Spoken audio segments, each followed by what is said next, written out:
What's going down? This is Shades of Soul, and today we're going to be talking about black fashion. Now, when I say black fashion, I'm not talking about fashions that were made popular because black people were wearing them.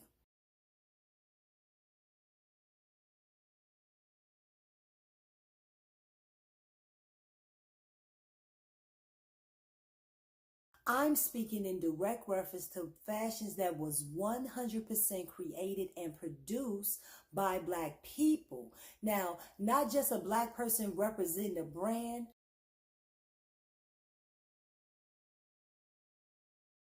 the black person invented the brand.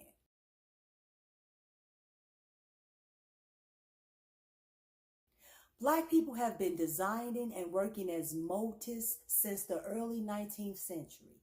And let me give an honorable mention right now to Phat Farm and FUBU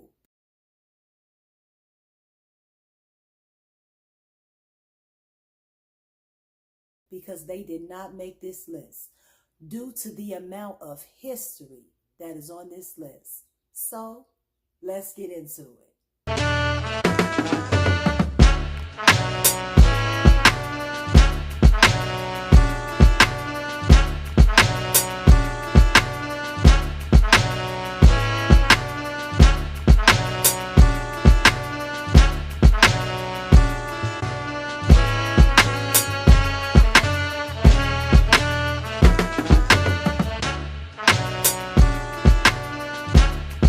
Before Patrick Kelly sold his own designs inside of his own store, he worked at an Amvet's thrift store, so he had access to a lot of different clothing.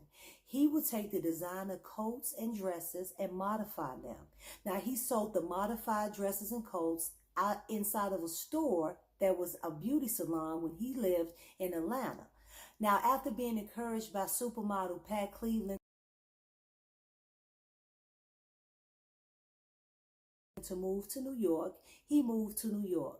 But while he was in New York, he kind of felt like he wouldn't make it. So an anonymous friend bought him a ticket to Paris, and that's where he flourished.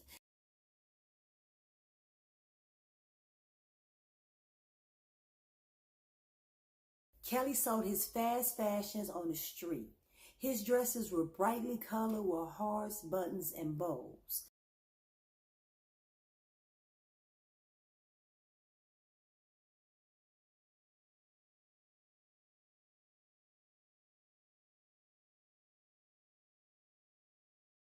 Now, after Kelly was featured in Elle magazine, which was a French fashion magazine at the time, his dresses and his designs were picked up by fashion boutiques in Paris. And after that, he just took off. In 1985, French Elle magazine gave Kelly a 6-page spread. His own line went into production, and by 1987, he approached $7 million in sales. He was the first American to ever join the French Trade Association for Readywear. In 1987, Kelly had a show at the Louvre. Now, Kelly would take the motif of racist black memorabilia and he played with it, like the image of the Gollywog.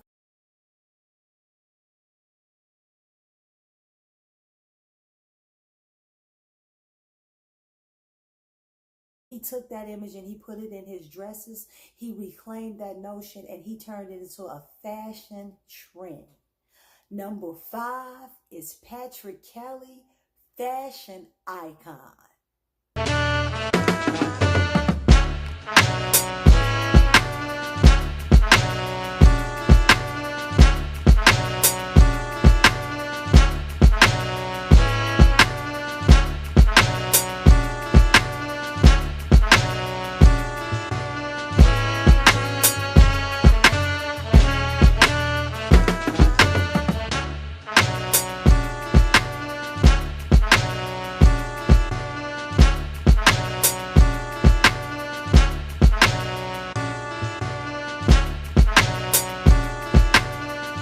Number 4 is Willie Smith.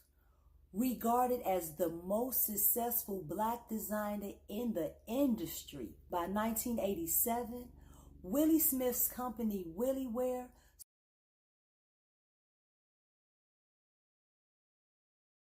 sold $25 million a year in sales.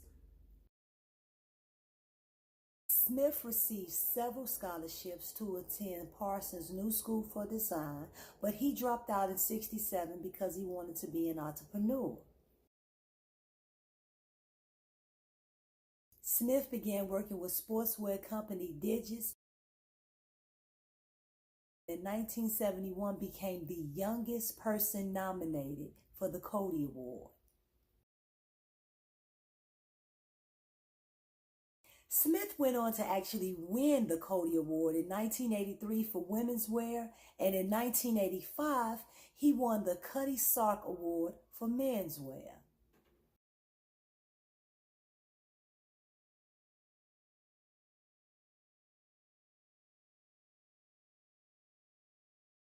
Smith designed Mary Jane Watson's wedding dress when she married Peter Parker in the Spider-Man comic, and he also designed the Mission Court gowns for the movie School Days.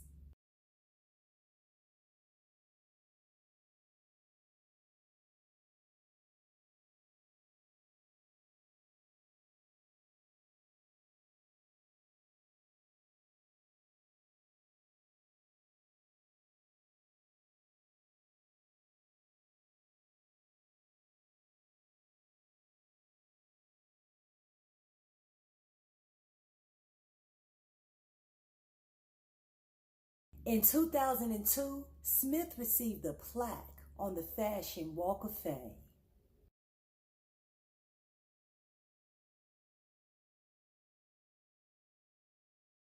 Smith's aesthetic was loose-fitting natural fibers that were comfortable, that had vivid colors.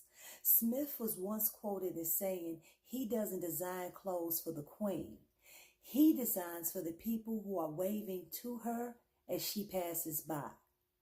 Smith was a creative pioneer. Number 4, Willie Smith.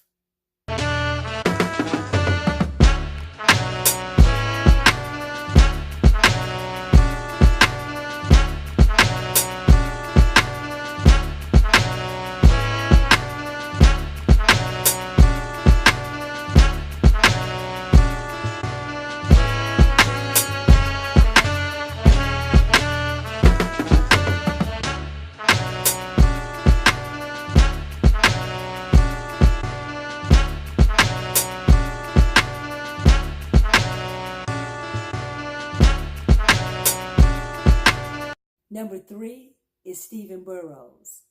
Designing his first garment at the age of 8 for a friend's doll, Burrows is considered the first Black designer to have high fashion clientele, and he is the inventor of the lettuce hem. Now, the lettuce hem is a zigzagged hem with exaggerated contrasting colors. Burrows is also a 3-time winner of the Coty Award, which is the highest honor in fashion.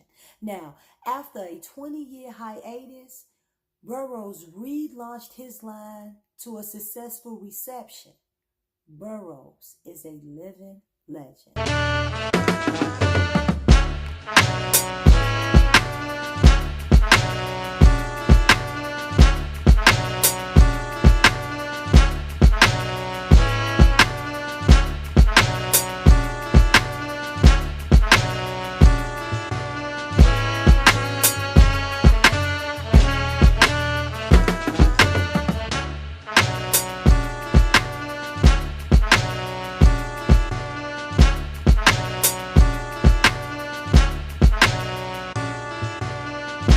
Number 2 is Zelda Wynne Valdez.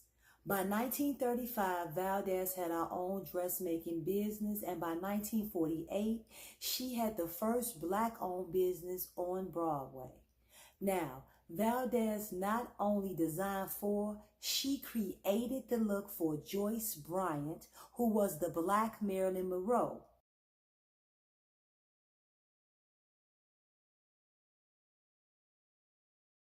By the 1950s, she had moved to Midtown, and she designed the original Playboy bunny costume.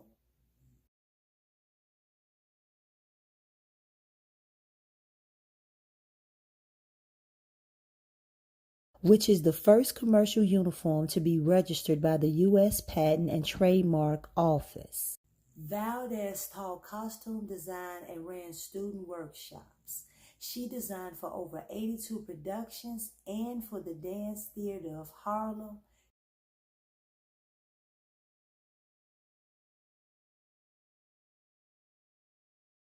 She worked until she was 96. She was a trailblazing pioneer and a beast with them hands. Number 2, Zelda Wynn Valdez.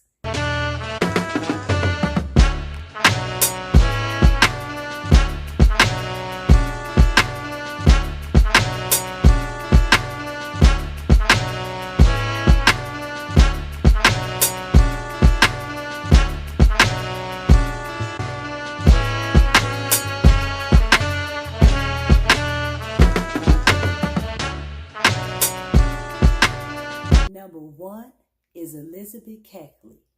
After buying her freedom and moving to Washington, Keckley was looking to expand her business as a dressmaker. She made a dress for the wife of Robert E. Lee, and her business expanded rapidly. She was introduced to Mary Todd Lincoln, and not only did she become her personal modist and dresser, she also became her personal confidant and friend. Officially, Keckley is the sole designer and inventor of Mary Todd Lincoln's event wardrobe. Now, her fashions were highly sought after at the time. Her company was built from the ground up. Keckley is considered the first Black designer. Now, Keckley is literally a pioneer, and she was a major boss.